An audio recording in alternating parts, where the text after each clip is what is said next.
Subscribe कीजिए हमारे channel को और बेल आइकॉन को दबाइए हमारी लेटेस्ट वीडियो सबसे पहले देखने के लिए। नमस्कार साथियों, मैं नितिन आज आप सभी लोगों के लिए दिशा कंपटीशन क्लासेस की यूट्यूब क्लास में आप सभी का स्वागत करता हूं। मैं आज चूँकि हम लोग जानते हैं, हम पिछली क्लासों में हम लोगों ने पढ़ा था कि प्रकाश के बारे में पढ़ा था, प्रकाश और प्रकाश के गुणों के बारे में पढ़ा था कि प्रकाश क्या होता है, प्रकाश किस तरह से, और प्रकाश के एक गुण प्रकाश के परावर्तन के विषय में पढ़ा था। और साथ ही हमने प्रकाश के परावर्तन का उपयोग करने के लिए जो है दर्पण का प्रयोग होता है, जहाँ पर प्रकाश के परावर्तन के गुण का प्रयोग होता है, तो दर्पणों के विषय में पढ़ा था। उसमें हम लोग समतल दर्पण के विषय में पिछली क्लास में पढ़ चुके हैं। तो आज हम सभी दर्पण के ही दूसरे प्रकार गोलीय दर्पण के विषय में पढ़ेंगे। तो दोस्तों, गोलीय दर्पण जैसा कि नाम से ही प्रतीत हो रहा है कि गोल, तो हम जानेंगे कि गोलीय दर्पण वास्तव में होते क्या हैं। तो देखिए दोस्तों, अगर हम किसी कांच के गोले के कुछ भाग को काट लें और काटने के बाद जो हमें कोई आकृति प्राप्त होगी, जो छोटा हिस्सा होगा उसके वो गोल प्राप्त होगा, तो वह क्या कहलाएगा, दर्पण की तरह ही कार्य करेगा और उसको हम पॉलिश करेंगे। तो देखिए किस तरह से समझते हैं उसको हम लोग कि एक गोला है कांच का, कुछ आकृति सही से नहीं बनी है, गोला है और गोले का एक हिस्सा थोड़ा सा हम लोग काट लेते हैं। यहाँ से जो इधर का हिस्सा है वह हम किस तरह से प्रयोग करेंगे, एक दर्पण की तरह प्रयोग करेंगे, और इधर का हिस्सा हम लोग मिटालते हैं उसको समझने के लिए।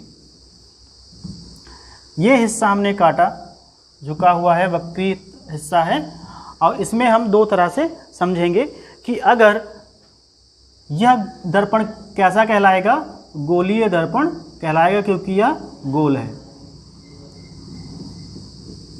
और एक हम लोग काट लेते हैं इस तरह से,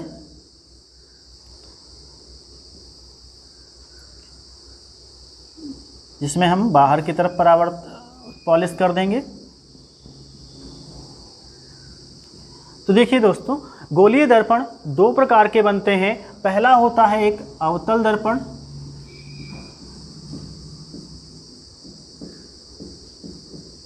और दूसरा होता है उत्तल दर्पण। तो देखिए इसमें समझते हैं हम लोग कि दो यह दर्पण है, जिसमें एक साइड पॉलिश की हुई है और एक तल हमारा जो है परावर्तक तल है। तो इसमें समझते हैं सबसे पहला हमारा जो बना हुआ है, देखिए इसमें क्या है, जो उभरा हुआ हिस्सा होता है, पहला टाइप है, इसमें जो उभरा हुआ हिस्सा होता है बाहर का, उसको पॉलिश कर दिया जाता है, और जो अंदर का दबा हुआ हिस्सा होता है यह एक परावर्तक तल के रूप में काम करता है, परावर्तक पृष्ठ के रूप में काम करता है। ठीक है, तो यह जो इस प्रकार के जो दर्पण होते हैं, इस तरह के जो दर्पण होते हैं, वह क्या कहलाते हैं, अवतल दर्पण कहलाते हैं। ये क्या कहलाते हैं, अवतल दर्पण। अवतल दर्पण या कह लें इनको हम लोग कॉनकेव मिरर भी कहते हैं, कॉनकेव मिरर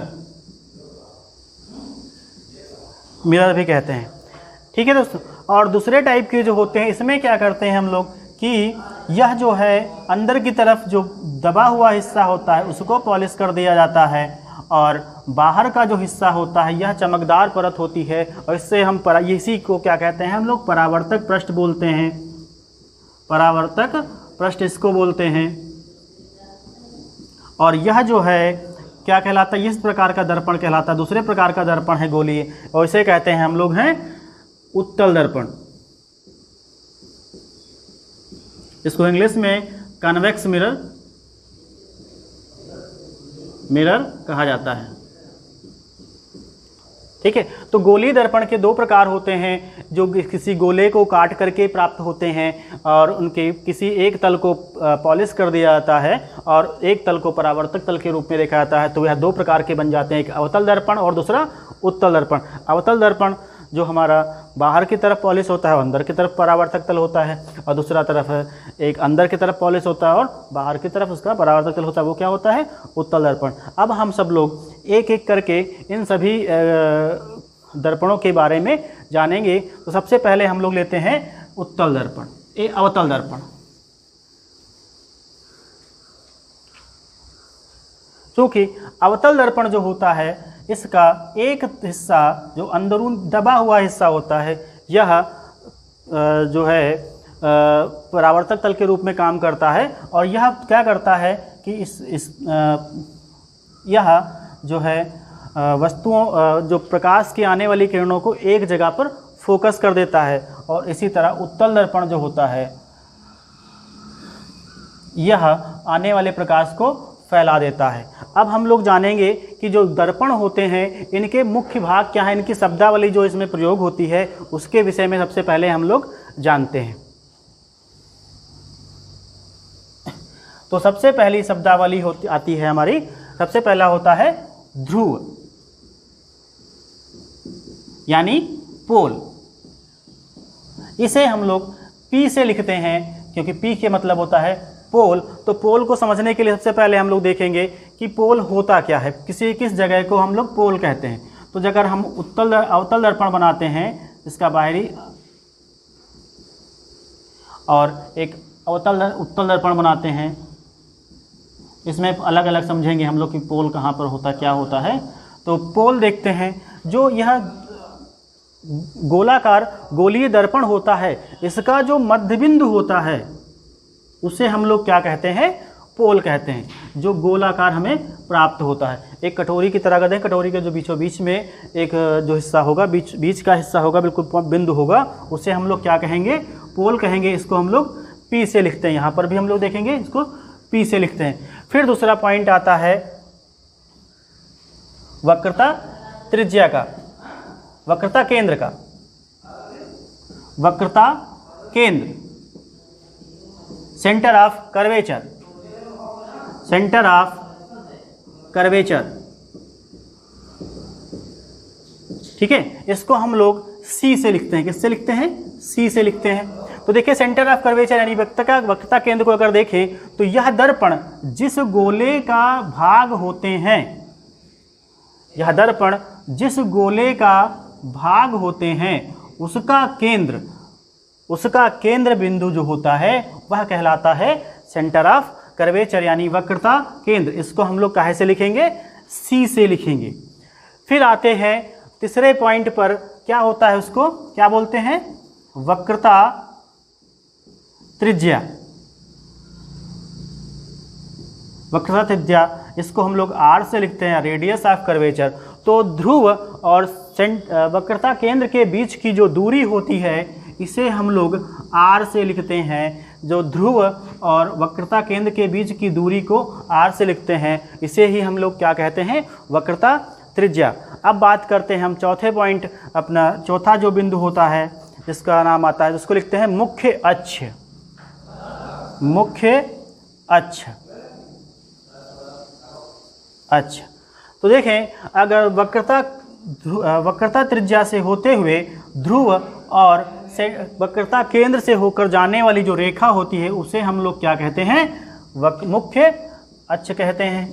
इसे क्या कहते हैं, मुख्य अक्ष कहते हैं। यह जो रेखा हो जाए जो वक्रता केंद्र और मुख्य ध्रुव से होते हुए वक्रता त्रिज्या से जो आगे बढ़ाने से हमें प्राप्त होती अक्ष है उसे हम क्या कहते हैं, मुख्य अक्ष कहते हैं। ऐसे ही इसमें हम लोग देख लेंगे,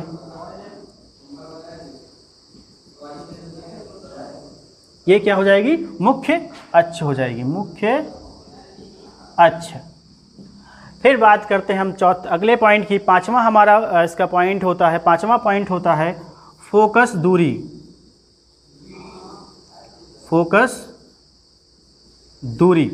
तो फोकस दूरी की अगर बात की जाए, जब कोई प्रकाश की किरणें इन पर दर्पणों पर आपतित होती हैं तो जहाँ से यह आती हुई एक तरह या जाती हुई प्रतीत या मिलती हुई प्रतीत होती हैं तो उन्हें हम क्या कहते हैं, मुख्य फोकस या फोकस दूरी कहते हैं। मुख्य अक्ष पर जहाँ पर मिलती हैं उन्हें हम मुख्य फोकस कहते हैं। तो यह बिंदु जो हो जाएगा फोकस कहलाएगा F, इससे हम क्या कहेंगे, F कहेंगे। इसी तरह यहाँ पर जब हम जाएंगे यहाँ पर ये मिलती हुई नहीं प्रतीत होंगी क्योंकि यह सब जो है बाहर की तरफ जाएंगी। तो यह जब पीछे जहाँ पर मिलती हैं आभासी तौर पर यहाँ पर, इसे हम क्या कहेंगे, मुख्य फोकस कहेंगे। मुख्य फोकस कहेंगे। और छठा पॉइंट हमारे इसे फोकस कहेंगे। और छठा पॉइंट है फोकस दूरी। फोकस दूरी, फोकस दूरी। तो मुख्य फोकस और ध्रुव के बीच की दूरी को हम लोग फोकस दूरी कहते हैं और इसे हम लोग स्मॉल f से लिखते हैं। मुख्य फोकस और ध्रुव के बीच की दूरी को हम लोग किससे लिखते हैं? स्मॉल f से लिखते हैं। और यह जो दूरी कहलाती है वो क्या कहलाती है? फोकस दूरी कहलाती है।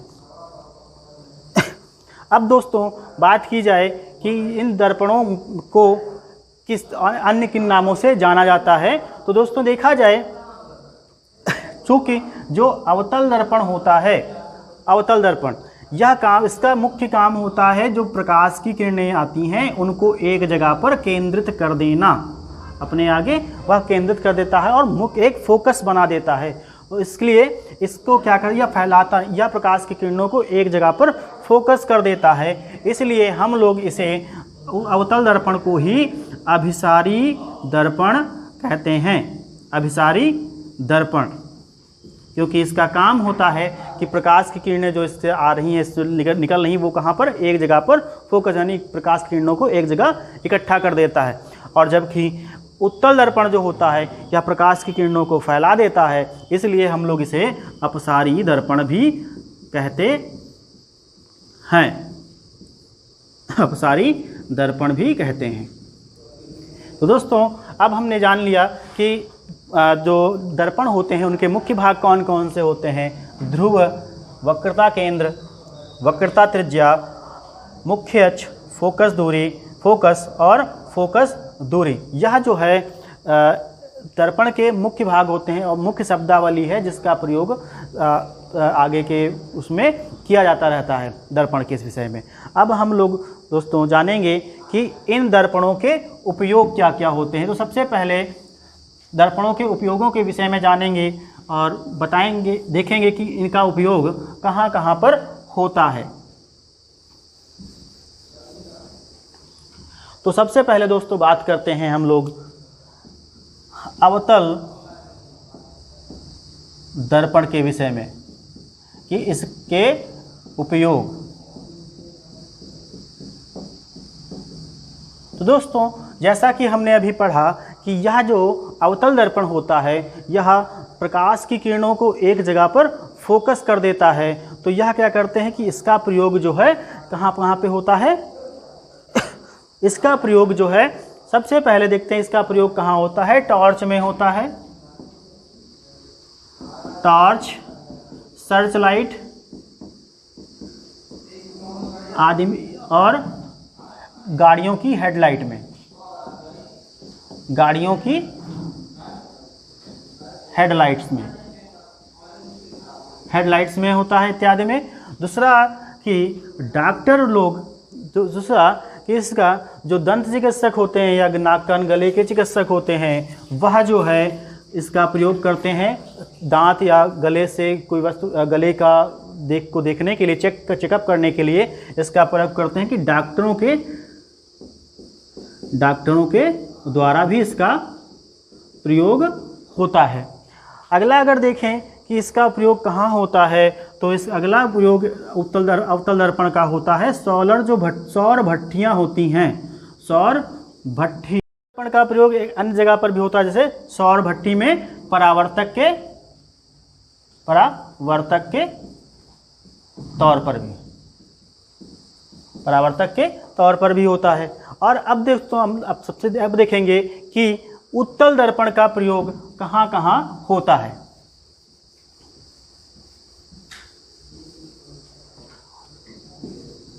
उत्तल दर्पण का उपयोग, तो अगर बात की जाए उत्तल दर्पण के उपयोग की, तो उत्तल दर्पण का उपयोग सबसे पहला मुख्य जगह पर होता है कि गाड़ियों में जो कि साइड मिरर होते हैं, साइड में देखने के लिए उनमें प्रयोग करते हैं कि गाड़ियों में साइड मिरर के तौर पर, साइड मिरर या की साइड में देखने के लिए जो प्रयोग किया जाता है वह जो होते हैं उत्तल दर्पण होते हैं।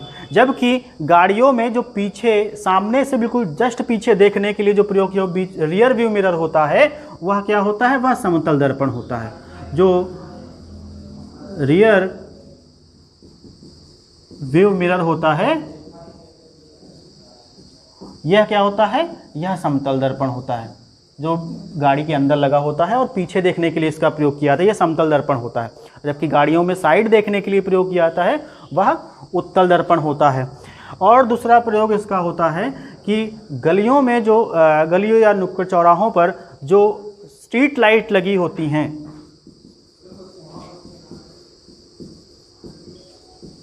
स्ट्रीट लाइट में जो लगी होती हैं उनमें भी उत्तल दर्पण का प्रयोग होता है, क्योंकि उत्तल दर्पण का एक गुण है कि यह प्रकाश को फैला देता है, इसलिए स्ट्रीट लाइटों में इसका प्रयोग किया जाता है।